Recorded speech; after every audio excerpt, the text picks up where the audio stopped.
I don't know if you guys know this, but Nick has like a collection of assless chaps. They're ballless chaps, actually, and I reverse them, and I need to whip those things out more.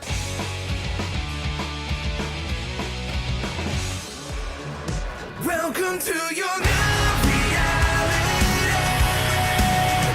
Is it everything that you thought it would be? I don't know if it's going to pick up on the microphones, but we do have a live flute playing Flautist. through the wall right behind us. Yesterday, the neighbor at the studio next door stopped by, and he said, hey, because Tommy and I, a lot of times we jam on the guitar upstairs, and it's very loud and goes through the wall. So he asked if we could be quiet. I didn't know that we'd be able to hear it this well. So if you can hear it, he does flute work at Renaissance fairs, and it's his first recording in 60 some odd years of being a flutist. Wow. So we'll see if that comes through. Yeah, and this is Tommy. Sometimes he jumps in and chats a little bit during the chats, but most importantly, he's here to run the show behind the cameras, and good stuff. But Telle, thanks for dropping by, man. Yeah, of course. Yeah, this is Frankenstein, my dog, and she's a staple to my interviews. Good. And she'll be joining us today. So behave. She's doing good so far. Yeah. And it'll be a good one. So, dude, last time we chatted, we were 6 weeks into COVID. It was a Zoom interview. Your hair's looking pretty short, right? I completely buzzed it off week one, and I haven't had to do my hair one time, so it's been nice. You had your head shaved. Oh my God. Yeah, I have all my hair now. Yeah, I did like a Britney Spears thing because I'd had like pink long hair, and it was like, you know, the album was pink and it was just going to be this theme thing. And then we got word that like basically like our album was being shelved essentially and the world shut down. So I was like, well, I might as well enter my Britney Spears era. And I was like, I had gone and got a haircut, and then I got home, and my girlfriend at the time, I was just like, I wonder what my head looks like buzzed. That's a ballsy move. I would not have the guts to do that. And so I walked into the bathroom, and I just literally, and this is right after I had just gotten a haircut, but I was just like, I'm not going to see anybody else but you. And I didn't even ask her though. I just went into the bathroom and I just started doing it, and she was just like, oh my God. Like, but then she was like, this is actually pretty sick that, yeah. Low maintenance. I just imagine your barber like follows you on socials and is like, It's yeah, I just just pissed. cut Telly's hair. It looks really okay. Apparently he wasn't happy with it. Yeah, I buzzed it, and then I was like, I look like I'm about to go join the army, and I was like, and I don't think I have the head for it. Like, No one's gonna see me though. yeah, and so, but yeah, I was doing a bunch of Zoom stuff at that time, and I think I was sitting on my like dining room table, and I put on like a cowboy hat or something. I roughly remember this happening, but yeah, I was like very like self-conscious about the buzzed head. There's not a lot of evidence that it ever happened on the internet. But if you check our interview up, it's there. And I Yeah. thought it looked good. Yeah. Good head of hair. Be proud of that thing. You know what? I just wanted to test the waters, and in case I ever needed to do it. To do that, yeah. And I'm like, this is a great time. COVID for me was good for testing new hairstyles. What was crazy too is COVID hit just after Monomania came out. Yeah. And I remember you were lucky enough to be able to wrap up a tour just before COVID. Yes. But that's kind of a bummer that album cycle probably didn't get to see the love on the road as it should have. You know, I've thought about this a lot, and I fully accepted, you know, that that's the case and what happened. And I'm actually like really grateful, because the alternative would have been, say, if it was just a little bit sooner, then we would have probably held on to the record maybe. And, you know, I think it coming out like right before everyone's lives changed, like a lot of people really gravitated towards it. And for a minute, there wasn't a lot of music coming out, because everyone and, you know, labels and everyone were like, what's going to happen? Let's hold this off until the world opens up. And so like for me, like now looking back, I see it like at our shows, you know, on socials, on my Twitch, like I see the people who found that record during that time are arguably like our deepest core fans now. That is interesting, because it would have been one of the small handful of new releases out at that time. Yeah. Because like you said, everyone was holding on to stuff. And it's wild because that was all over 3 years ago now.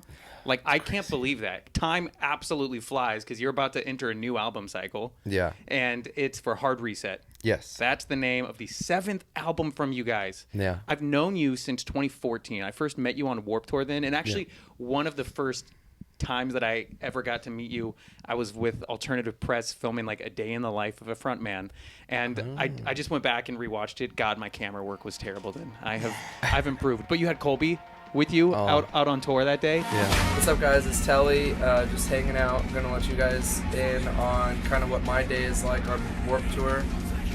This is Colby. She's just hanging out. So I got to follow you guys around, and I do want to dive into Colby in a little bit, just because we have to have some dog talk. But that was the real album cycle in 2014. I think that was your guys' third album, third or fourth, third. Right? Third, yeah. Which is so crazy that you're going on to number 7 now. Yeah. That's insane. And you guys have put out 4 songs from it now, I think. It's feeling that the world is just a wicked game. Welcome to your new reality.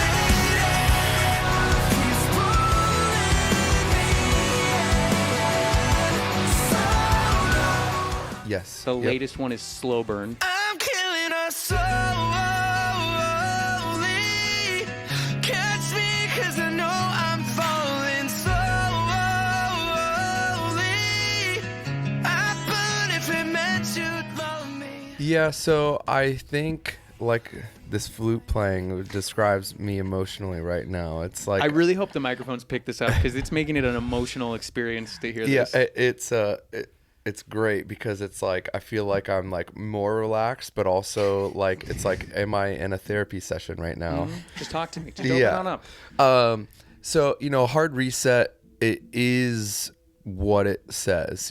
I think it's the most direct album title we may have ever had, in that it marks a new chapter for the band, both like with the lineup change, new label, even sonically speaking, some of the challenges and choices we made through the recording process, and really like trying to like this is our first album cycle post-COVID, post all these things about the world, and feeling like our lives and our livelihood were like taken and then moved in different directions where there was no necessarily end in sight, and we for sure like individually and as a band, and I think like just the scene as a whole really went through like a lot of change in the last few years, and I think it's like resurging in a really, really cool, beautiful way. And so to me, like Hard Reset is like really about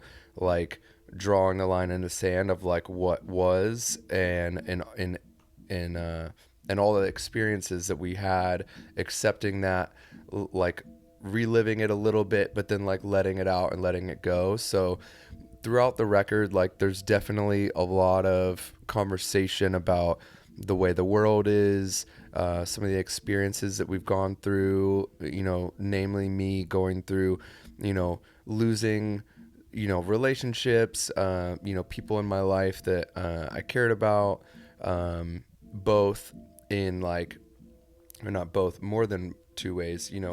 I have like certain friendships, romantic relationship that had ended, which was good, for both of us, like a healthy break, I would say.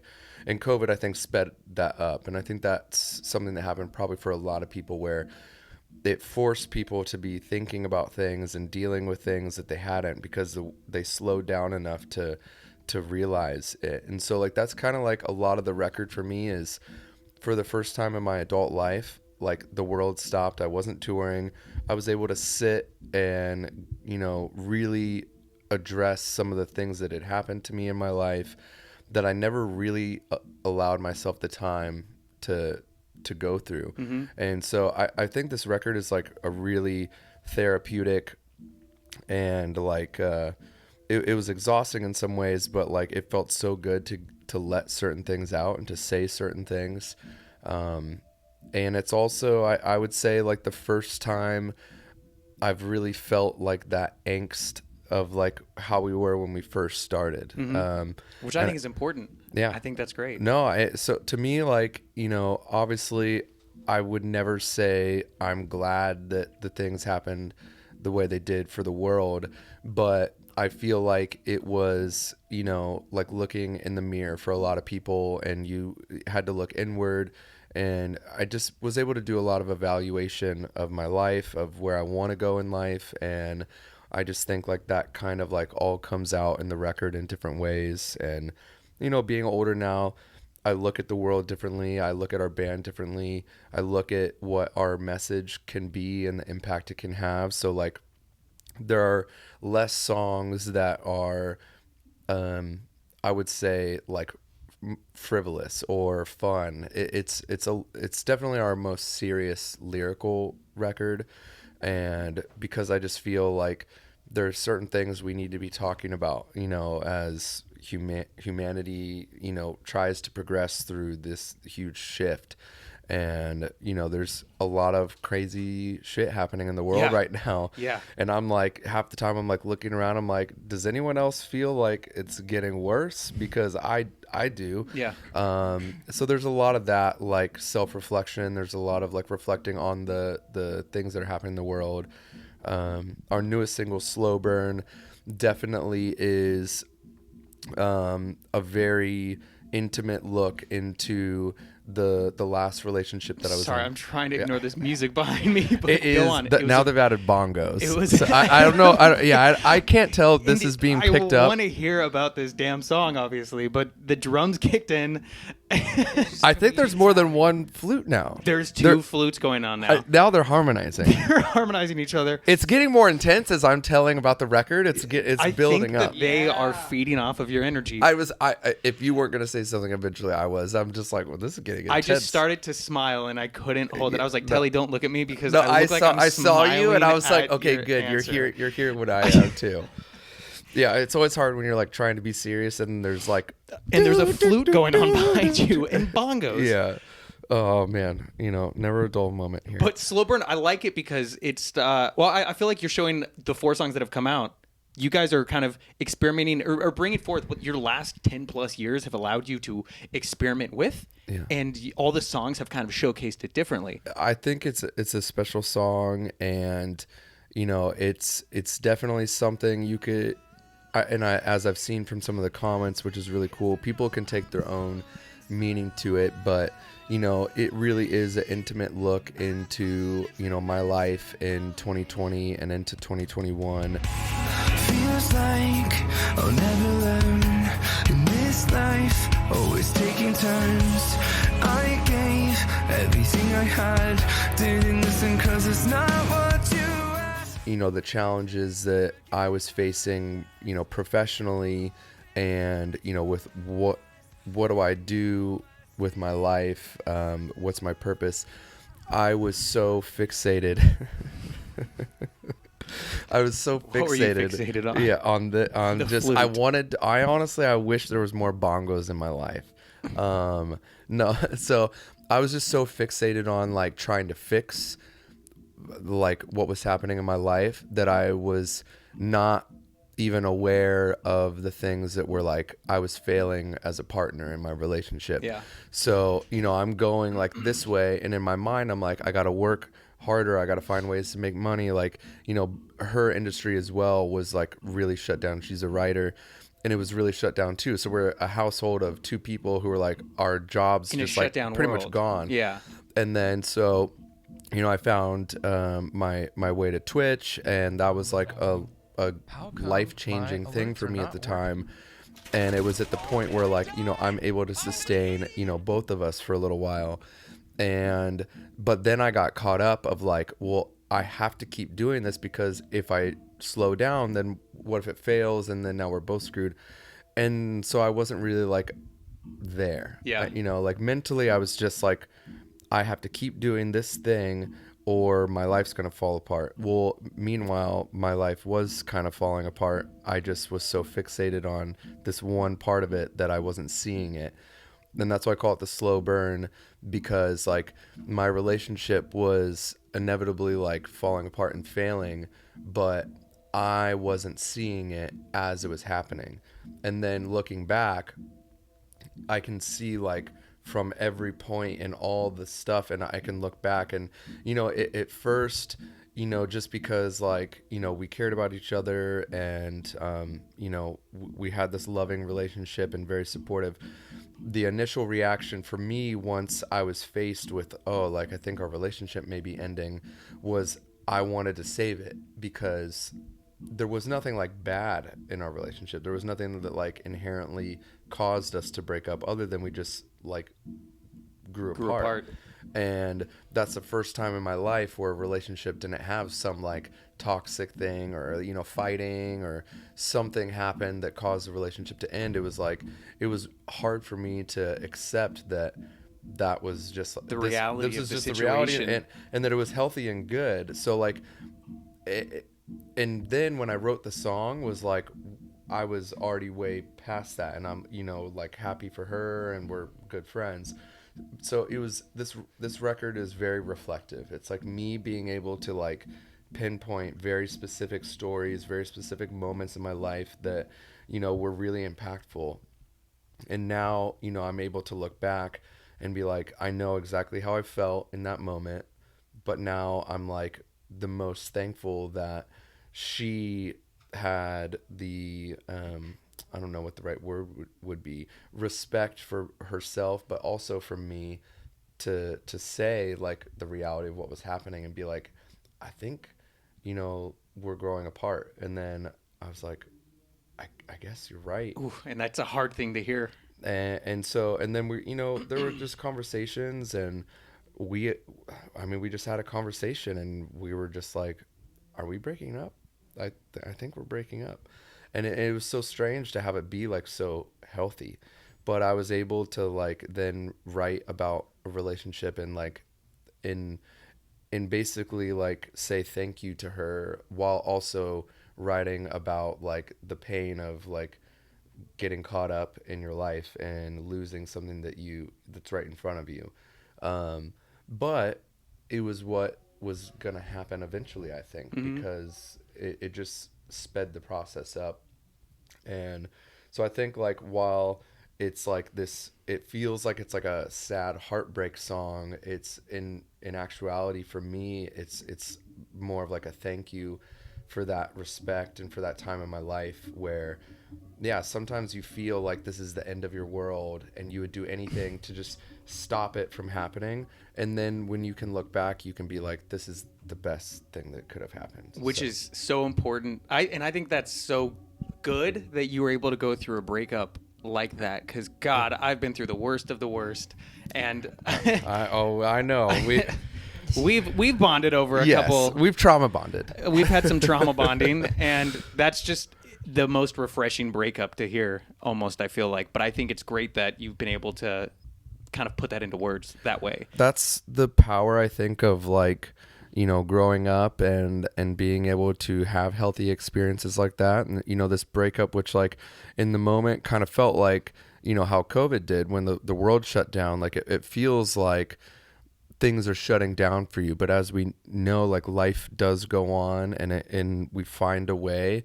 And because I went through like such a healthy breakup, you know, and I took time for myself, like now I'm in like the best and healthiest relationship I've ever been in.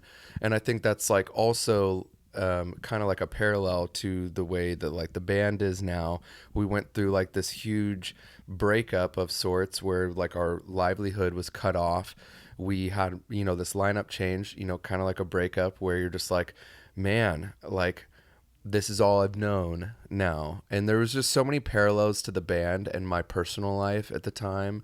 And so I feel like it just like all like got fed into the album that ended up being made. Yeah. And it's been interesting to hear so many people say that COVID, because we just had Cassidy Pope in here and we were talking about COVID being that thing, like you said, where people had self-reflection, and it was a time to kind of really look deep into yourself. And all my music friends, it's been cool to see what they've kind of channeled that into, whether it's a complete genre change or just being more open and honest with the lyrics that they're writing. So while the shutdown world for a couple years was a terrible thing, I've loved to see people kind of be able to rise from it and be better versions of themselves. Wait, speaking of rise, that was the song that you did with League of Legends, right? Yep.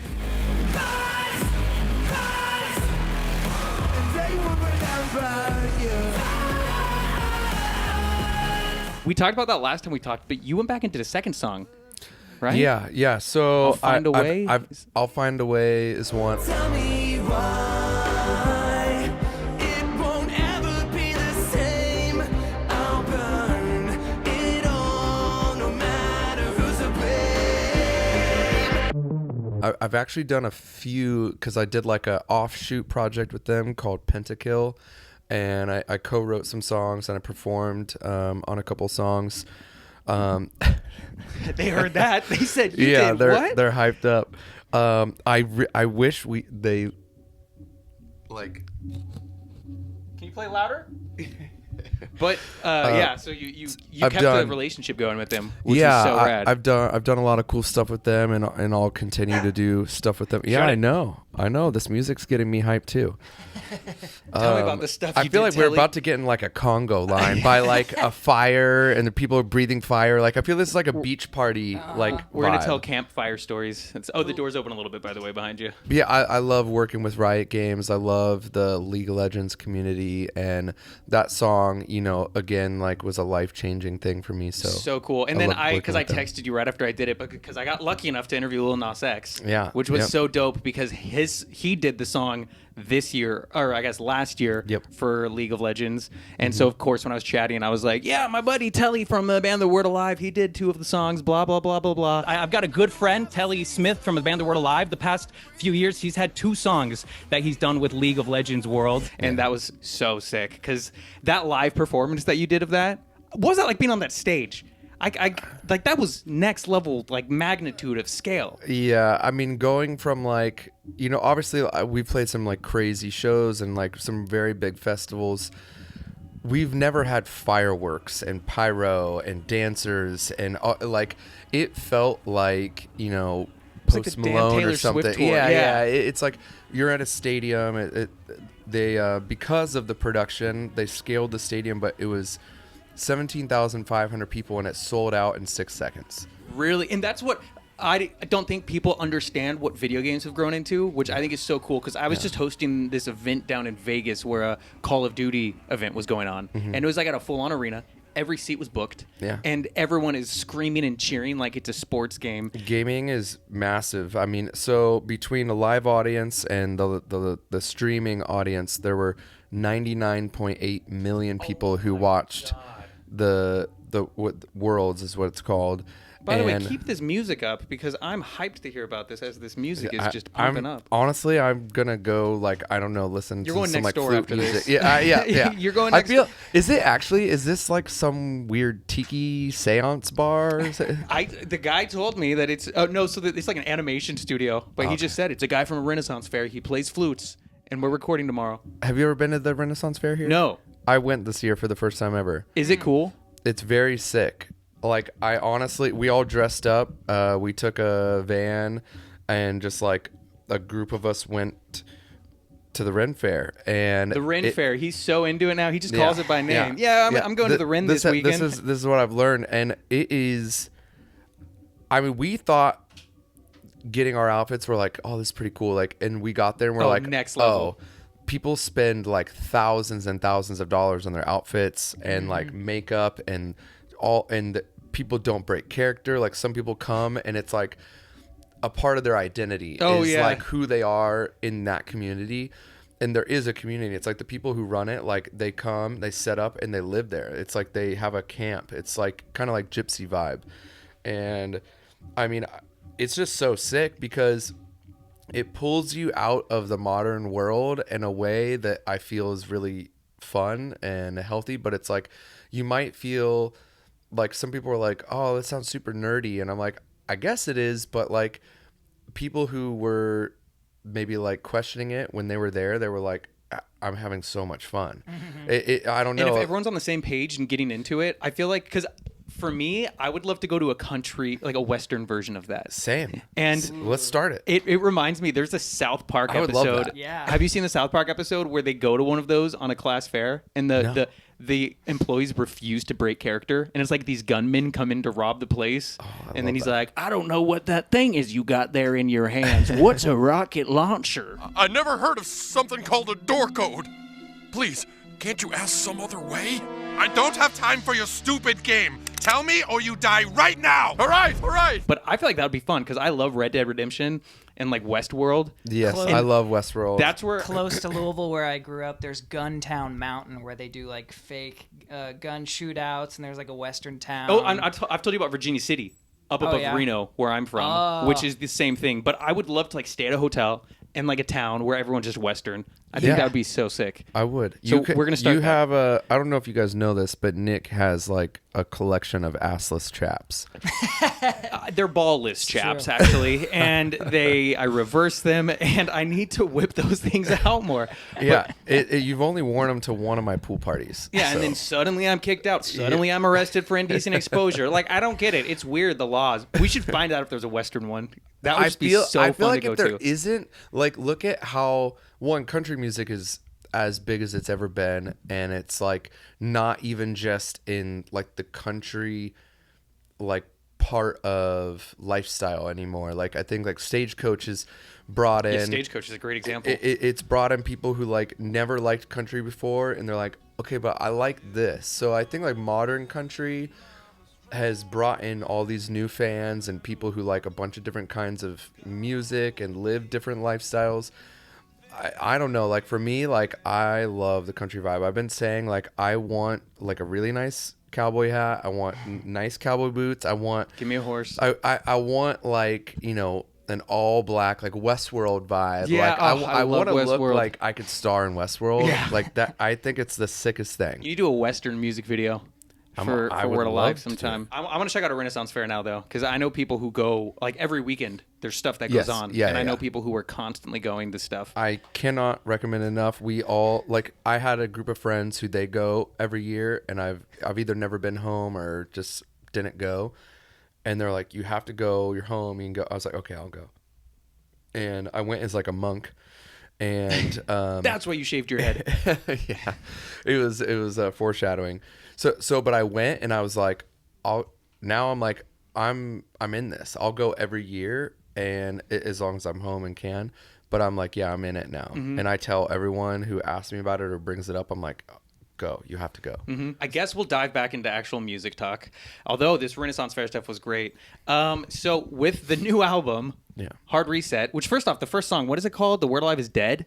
Is that an actual song? Is it an intro? It's both. It's a song. It's an intro song, and it's kind of like a statement all at the same time. Yeah. And it's an idea that I had been playing around with for years, but like saved because there was never the right full vision for it, and It just wasn't the right time, I'm sure, too. Like, this actually made sense so for the this timing. it was like the world shutting down. Like, are we going to make another record? Are we not? You know, lineup change. Just going into this, when you hear it, it's one of the most experimental songs I think we've ever made, but not in a out of our genre way. Just it's not a normal song. Mm-hmm. And I don't know how to describe it. It's my friends who have heard it so far, they're just like, it just feels like an emotion. Yeah. It's like you don't consume it like you would any of our other singles. Like, it's not written that way. It's just kind of like it just goes like this, and I feel like it sets up the record to be like, I don't know what it's going to sound like. Which is exciting. And I know with this one, you had 3 producers working with you guys, right? So you had Eric Ron, you had Matt Good, who you've worked with both of them in the past on separate albums. Yes. And then Hiram Hernandez as well. What was it like bringing in 3 different people for a single release for you guys? Now that we've done it, I can't picture not doing it. You know, I was working on the record loosely throughout the whole pandemic, and then we had the lineup change, scrapped a bunch of songs, and then I just wanted to like refocus, and I was talking to Eric Ron, I was talking to Matt Good, and Matt called me, and he was like, I want to pitch an idea to you that, like, you know, as your friend, but also someone who wants to see the Word Alive win. He's like, I don't think you should go to just me or to just Eric or to just any producer. He's like, I feel like you know, we've done some really cool things that I pull out of you that no one else does. And Eric does the same thing in his way. And maybe there's someone else or something else that like is out there that you can get the full thing of what the Word Alive is. And I was thinking about it and I was like, I agree. I just never really like allowed myself to have that idea, you know, because it is a little bit different from how people normally make records. But looking at it, I'm like, yeah, like there are pieces of like our band there are pieces of our band that like I love this and I love this and I love this, and this was the opportunity to pull from all those things that like not only I love about our band, but I feel like our fans love about our band too.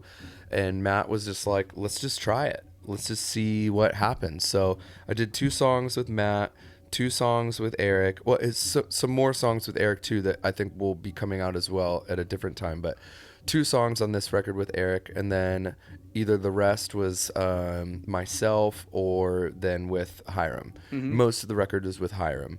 And the songs that I did with Matt and the songs that I did with Eric, Hiram, like once we had everything together, then like kind of like produced over the top of like everything we did. And that's so cool. It sounds very cohesive, and we drew in elements from like, it's like, oh, this thing that we were doing with Matt, you know, it trickles into the other songs. This thing we were doing with Eric trickles into the other songs. This thing we were doing with Hiram trickles into their songs. So it's like, to me, it's just the best of what the Word Alive is and wants to be, and we kind of just put it all together. Yeah, and I love it because you've worked with Eric and Matt before. That gave you guys a relationship and maybe some sort of familiarity that the Word Alive has had before, but then throwing Hiram on it allows a whole new thing to be brought into it, which is dope. And I'm a huge Matt Good fan. From First to Last is one of my favorite bands of all time. I saw that the last track on the album, it's called War With You. War With You. War With You. It's maybe,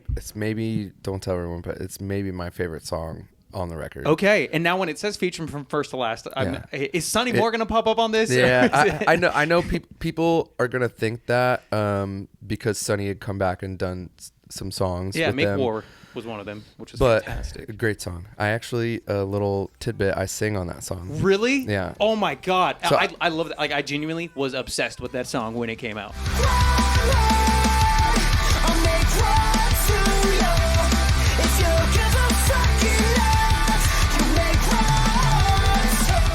From First to Last is Matt Good is like, I mean, as close of a friend. He's been so good to the Word Alive, so instrumental in our success. One of my favorite humans to make music with. We were in the studio and I don't even remember what we were doing at the time, and he showed me the earlier stages of that song, and I was like, I have an idea for this part in the song that I think will just make this part just a little sweeter, you know. And Matt was like, do you want to just sing it? And I was like, you mean I could be on a song that has you, Sonny, and Travis all doing vocals? From First to Last is one of my most influential bands. Dear of my Diary career. is one of my favorite albums of all time. And then also I love just From First to Last, the self-titled album when Matt took over. When words mean nothing, all we hear is singing. On and on. That's also a top album I of think mine. those records are so underrated, and I'm not to say, because I think in a perfect world we would have also had Travis on the track. Matt is the one who's on the last track, but to me, like, Matt Good is like the core of From First to Last. I absolutely agree. The music, the writing, the vocals, the just the energy and the vibe, and what he's been able to make and do in music is like, I feel he's one of the most underrated songwriters of our entire like generation, and whatever you want to call it. So he helped not only on that song with some arrangement and some musical elements and production, but also then sang, and it has one of the coolest moments we've ever had, and I think it's the most epic way to end any record we ever have. It's just, yeah, it's such a cool song. So it's when we're going through and we were doing the features, and I came to Matt after we had written some songs and worked on things, and I was like, this record is coming out to be the most like rewarding but like important record for me personally, for the band. And I was like, you're one of our closest friends. You've been so instrumental in the band, you know, progressing through, you know, our career. I want you to be on this record, and I want the record to end with him, because he's a huge part of why it's even still going. And he was the one who pitched the idea and wanted us to all work together. So for me, the reason it's like both the last song and we have him, it's just such a full circle thing. Like, I wouldn't be in a band if it wasn't for From First to Last, because when Dear Diary came out, like, was when I was early on in my like local band days.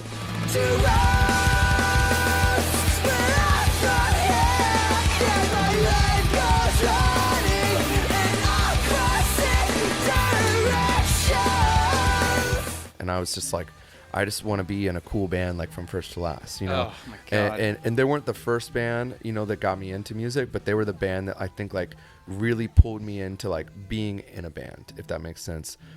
So having them on the last song and it being so epic, like, I hope it's like you hear this crazy song and then you want to just start the record over. And you've already said, like, because we were talking about The Word Alive is Dead, the intro track, and now you've given me your opinion of the final track, War with Me. And War with You. And War with You. Hate Me is another song. That's where the me comes from, which I'll dive into that shortly. These are all songs I haven't even heard. I'm just like excited about them from the names attached to them. Yeah. But War with You, you seem so excited about how it starts, how it finishes, and I'm sure in between all of that, it's just filled with some exciting stuff for you. Yeah, absolutely. So wait, so what do you do on Make War? What can I go back and listen to now? Because I love that song. After this, we'll go through. I basically like sing this like counter melody harmony section in one part of the song, and Matt was like, "I'm just gonna keep it you," and it wasn't like I did it to like be featured in the song. The song was perfect. Yeah. I just had this one idea, and then Matt was just like, or I mean, when you, yeah, he was just like, it's pretty cool. Like, I can have you be a part of this, and like no one will really know, because it's not like my voice is at the forefront of the part. Yeah. But it was just like he knew that it would be cool for me. So I mean, teenage Telle would be so excited to know that you were on a From First to Last track, and now you get to end your album now in 2023 with From First to Last on it. Yeah, it's the most like full circle experience I've had so far. How wild was it to see when Sonny became Skrillex? Wasn't that crazy? So what's funny is I obviously was a fan of From First to Last. He leaves, then I tour with From First to Last with Matt on Warped Tour and with on a club tour. We become friends. I love Matt's work. I think like some of his songs are the best From First to Last songs. And I love what they did. So then Sonny becomes Sonny, which people don't realize he did a thing before he became Skrillex. Yep, I remember that.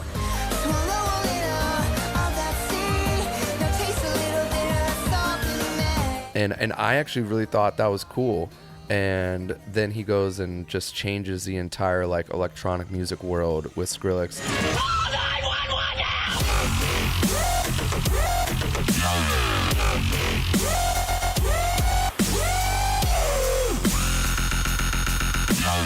Again, it's like these hard resets in your life. Sometimes they feel like the ending of something, and it's like you have to have something end for something else. New. Yeah, and so it's like that's just a part of life, and it doesn't, like, endings to things don't have to mean the ending of where you're going. And that's kind of like what the record is. Clearly that's what it was like for him in his career, and and him coming back and featuring on some From First to Last songs again. Like, that's kind of like you can't do that until you've gone over here and done this. Then you're like, let's just do this for fun because we can. Mm-hmm. And like that's also what, like, having Craig from Escape the Fate on the record. Yes. Like that, like me and him have talked about doing a song together, either me with Escape the Fate or him with The Word Alive, for like 8 years probably. And it just never worked out. And then we had this song, and wait, to clarify, many years ago, Craig was in The Word Alive? He started The Word Alive with Zach. Okay. That's how like The Word Alive began. There's so many full circle moments with Yeah. this album, and Yeah. it almost seems like it is because something as tragic as COVID. The self-reflection of stuff allowed for this. But yeah, Yes. so you and Craig, you've chatted about working on songs in the past. And so the song that I was writing with Matt Good, and I was just like, I think this is the song. Like, I think this is a song that Craig's voice would sound awesome on. And so I hit him up and I sent him the song, and he loved it, loved the idea, and he crushed it. And it's awesome. Yeah, and so I just saw you, was it last week at the Honey Revenge Loveless show? Yep. Honey Revenge, label mates of yours? Yeah. I've seen this episode before. Deja vu, so hard to ignore. Promise it'll only play once more. Everything is a rerun. Thriller Records, which I'm stoked to see the lineup that's been growing on that. Yeah, But it, killing obviously, Loveless, they were headlining that sold-out show at the Regent. I'm not sick. I dream in broken promises that start to set in. I wish that I could let me win. It's been really cool to see the numbers actually translate from TikTok into a very poppin' band. I mean, those guys are killing it. But you got them on the track Hate Me with this. Yes. So Yeah. how did that all come to be? Similarly, but like a way more condensed timeline. I had discovered Julian and Loveless probably the same kind of way everyone else did, like whether it was seeing TikToks or videos of him singing, and I was like, this dude has a crazy voice. Like, he's so good. We started following each other on maybe it was Twitter first. I'm not sure. And someone had mentioned something, or maybe I tweeted him or he tweeted me. I'm not even sure at this point. And they were like, Loveless, Word Alive, collab when?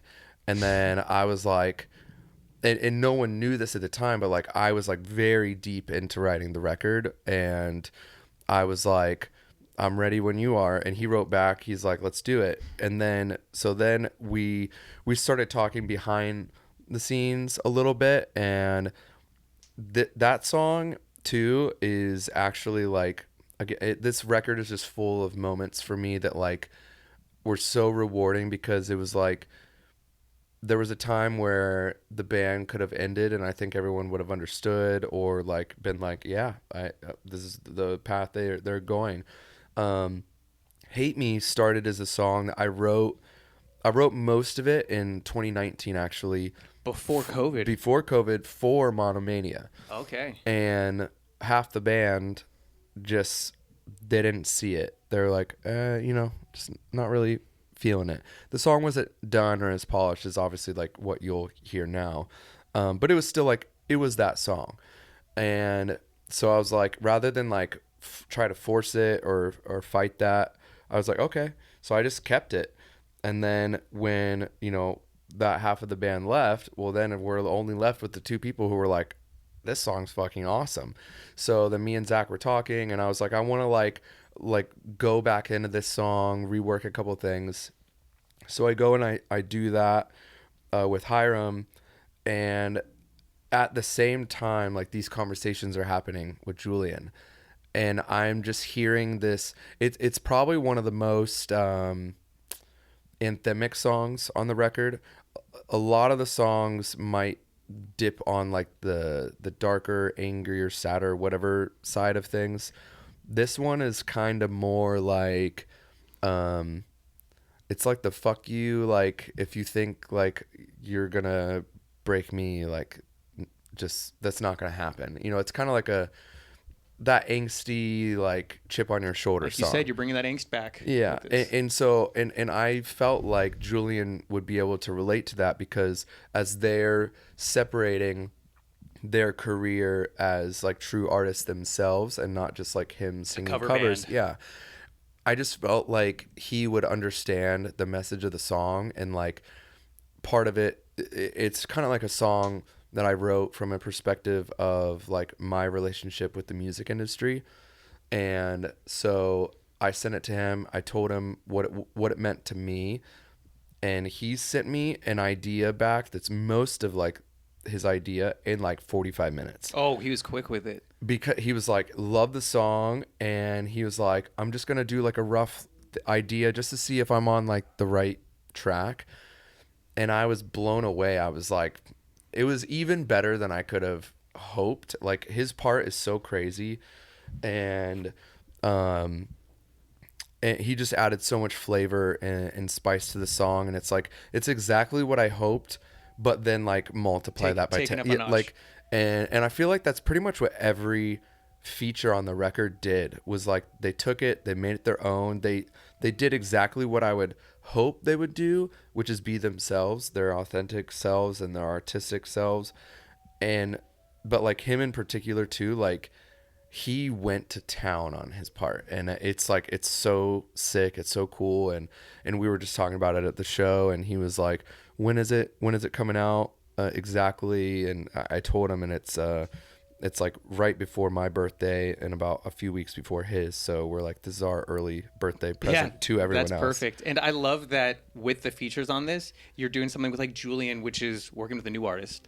Yeah. Who's just coming up in the scene. You're working with some legends in the scene. You have Bad Omens on it as well. Yeah. When the curtains call the time, will we both go home alive? It wasn't hard to realize love's the death of peace of mind. Those guys are so good. So Noah and I have been friends for years, and we actually, for like a big chunk of time, Noah was the one recording me when I would do guest vocals for people. Like I would hit him up and be like, oh, really? So we were doing that. Me and Noah and Jolly co-wrote some songs for The Word Alive, actually. One of which will for sure come out at a certain point after the record. It just needed more work, and we had too many songs. So we're like, if this is meant to be, it'll be, and if it's as good as it can be, then it won't matter when we wrote it, kind of thing. Yeah. So we had been writing together already. Then we get to this point in the record, and I had this song that I knew that I wanted to have a collaboration, a feature with, and I felt like he would bring the exact like emotion and like kind of like this dark, almost like, Jesus, Fuck was that? I'm scared. They're murdering people back there. They're either murdering or they're so hyped on the recordings. Yeah, they're so hyped on their flute recordings. We fucking nailed it. I feel like I need to meet these people on the way out. So the song with Noah is, I would say it's got this, I don't know, kind of like fucked up energy, but also a little sensual at the same time. So like Noah does that maybe better than anyone else. I told him about the song, about the lyrics. It's essentially a part 2 of a song, of one of our biggest songs that like helped us pop off in the early days, which was inspired. They're adding deathcore screams. Yeah, it's crazy into the flute playing. Crazy. But which song is this kind of a follow up to? So 2012.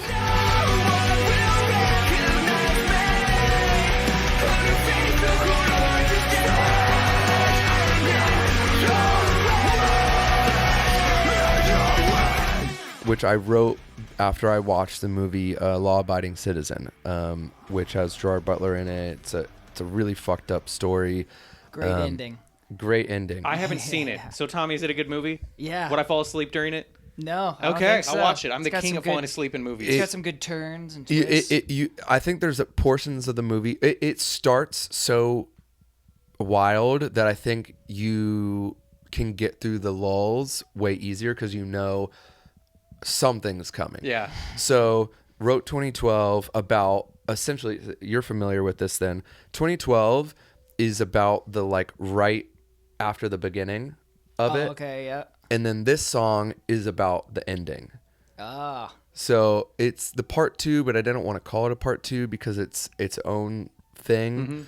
But it's called One of Us, and yeah, I just felt like Noah would be the perfect energy, and he also did some production on it as well. So he's like, again, like everyone threw themselves into the songs that they did. It's not like anyone has just one verse or one bridge or thing, which I like. That I like it when the guest feature becomes a part of the song rather than just a quick every couple person words. every single person on it is at least like two or three sections that they're in. And so yeah, it, to me, again, like I didn't want to just want a feature. I wanted a collaboration. And because they're all artists that like I love, I like, I respect, I think they bring something really cool, really fresh to our whole scene. And it's like, but in flute. In flute. Yeah, so like I wanted it to feel like our worlds merging together. I didn't want it to be like a Word Alive song that they are like chopped into. But it's a proper collaboration, which is the difference between that and just a feature. Yeah. So it's exciting to hear that every song you're able to say something vastly different about it. So Yes, I'm excited to hear the whole absolutely. thing. This has pretty much been a track by track at this point with songs that aren't out yet, with songs I haven't heard. But it sounds like you're very excited about Hard Reset. Like this just seems like COVID had to happen for this to happen. You had to have some self-reflection to happen. The team that was behind it. I mean, shout out to Matt Good. It sounds like he had a great idea that helped really shape this thing up. Absolutely. And I know it's out August 25th. Yes. It's your first release on Thriller Records, which I'm pumped about. Yeah. Love ourselves, Mr. Bob, and the whole crew there, the home team. They are so talented. They're a part of it.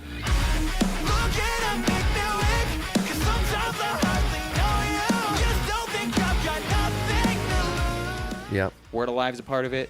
You're back on the road now, which I'm happy to see. You awakened one of my biggest fears while you were on tour recently, which was you went into a hotel room that was someone else's. So we just drove 50 hours straight from LA to Saint something Marie. I don't know, wherever we're playing tomorrow. I walk into my hotel room and it looks like this. There was someone in there. Oh, yes. He went into a hotel room. Oh, The bed was God. messy, like somebody had just gotten out of it. There was stuff in the bathroom. There's stuff in there, and I'm like, uh-oh. And that's, you know what's funny? That's not the first time that's happened to me. Oh, that is gross. It's probably like I would say, at least the second that I know of. But I'm in there, and I'm like, I need to get out of here right away. And then, then the front desk is like, oh, so sorry, like, I don't know how that happened, like, and which I'm like, I don't know how that happened. Me neither. I got the key and it worked. But and we were at a casino, so like it could have been wild. Yeah. Or it could have been like just some really, really old person who likes to gamble, and they would have just been like, what? Whatever. But no one was in the room when you walked No in. one was It was in the just room. clearly being No one lived was in the room, and I was just like, okay, quickly back away. I want to get out I'm of gonna here. head downstairs, get this taken care of. But now I always have that like fear in the back of my head when I walk into any hotel room, and then I saw it happen to you, and then I was just like, oh God. So that does happen to people. Yeah. That actually does, and I didn't like that. Okay, I have to quickly touch on the topic of Colby because Colby passed away recently. Yeah. I went through a loss of Dracula over COVID as well, and with both of our dogs, they were such a part of our lives. They were our babies. You were on the cover of AP with Colby. Yeah. Drac had a feature in AP. Like I said, the first time I met you in 2014, Colby was on the road with you. You're like the only musician in the scene I can think of whose dog was always with you. And how are you doing since that loss? Because that's a tough one. I know. I'm glad. So it comes in waves. Like last night, I got home from dinner with Bob actually, and I was just like, I'm doing laundry right now, and I dropped something, and I went to pick it up, and I haven't moved her stuff, and because I don't know, I just can't yet, and something fell, and it was like right by her bed, and getting down, it was so weird how certain things trigger, like just getting down to like pick it up. It's like I would always like get down on the ground and like lay with her while she was in her bed. And so like last night I was crying, and it was just like that. I know that's going to happen. Like I know it's going to continue to happen. I'm so like blessed and thankful that I had that relationship, and yeah, I toured with her. What dog can say they went on Warped Tour multiple times? We're on the cover of AP. Yeah, it's like, and talking to like Mike Shea about it, he's been such like a good support for me because he knew very, very well like my relationship with Colby. He's gone through loss as well. Yeah, I remember when his dog passed away. And he's always been there for me, just period. He's one of my favorite humans on earth. But like, it's just crazy because like some days it's like I can talk about it and it's like, man, you know, laugh and whatnot. And then like I'll be at my house and I'll like sit down on my couch and I'll like see her hair or something. Yes, and it's like hair is where it's sad. Yeah. And it's like, there's just no telling. And I'm like, I don't want it to end. Like, I don't want the day to come where that never bothers me. And so I'm living in this like gray area where like I'm perpetually sad, but also like grateful at the same time. And with Drac, I always just had to step back and be at least happy in knowing that he had lived such a good life. Yes. And with Colby, like this animal that happened to come into your life could have lived any existence. Yes. The reality that she got to live is just, yeah. It like warms your heart to know like, damn, I'm going to miss the hell out of this dog for the rest of my life. She lived a really cool life. Yeah. What a life you got to live. Yeah. I mean, the things that were normal to her, you know. We're talking about dogs. Oh. Yes. This song goes out to Colby. Yes. Is this for Colby?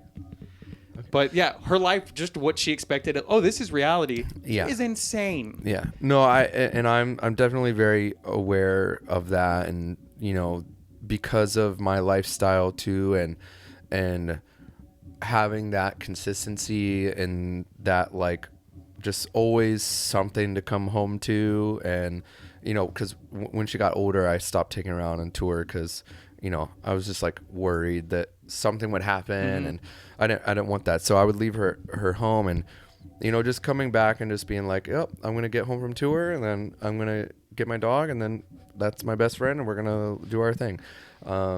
So I'm stoked that I was able to give her that life, and the love she brought you. I mean, I know that pup loved the hell out of you. Yeah. And she's on hard reset.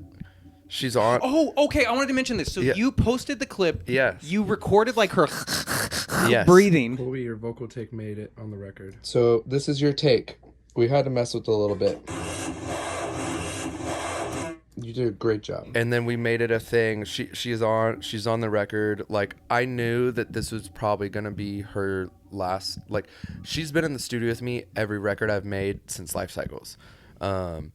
And Life Cycles, she was on that record in the same way. I had her like breathing. Oh, we did a thing. I love that.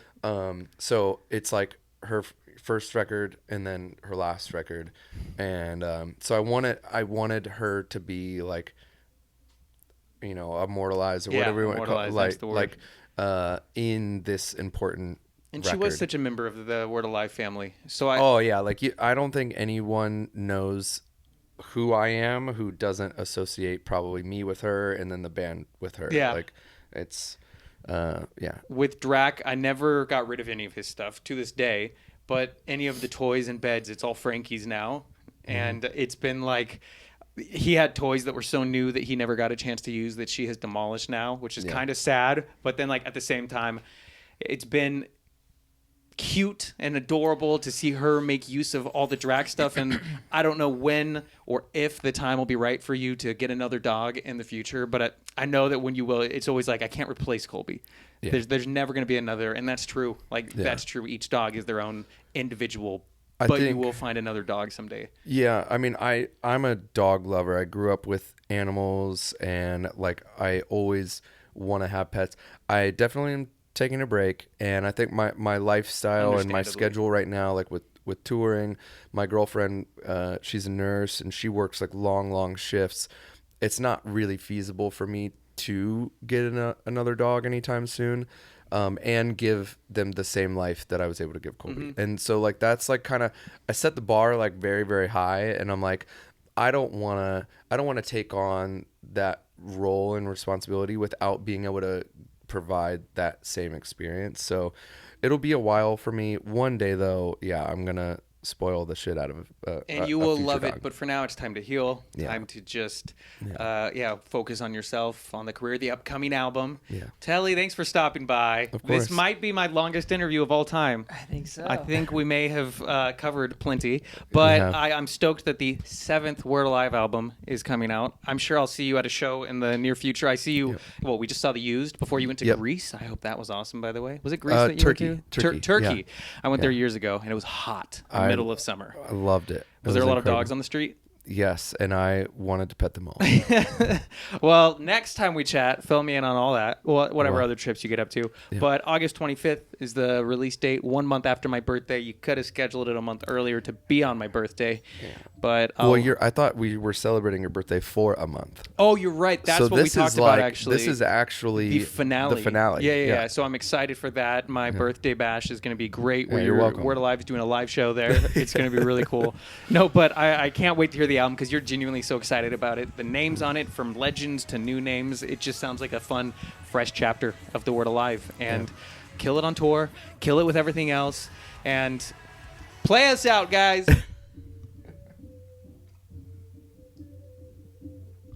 I think that was good.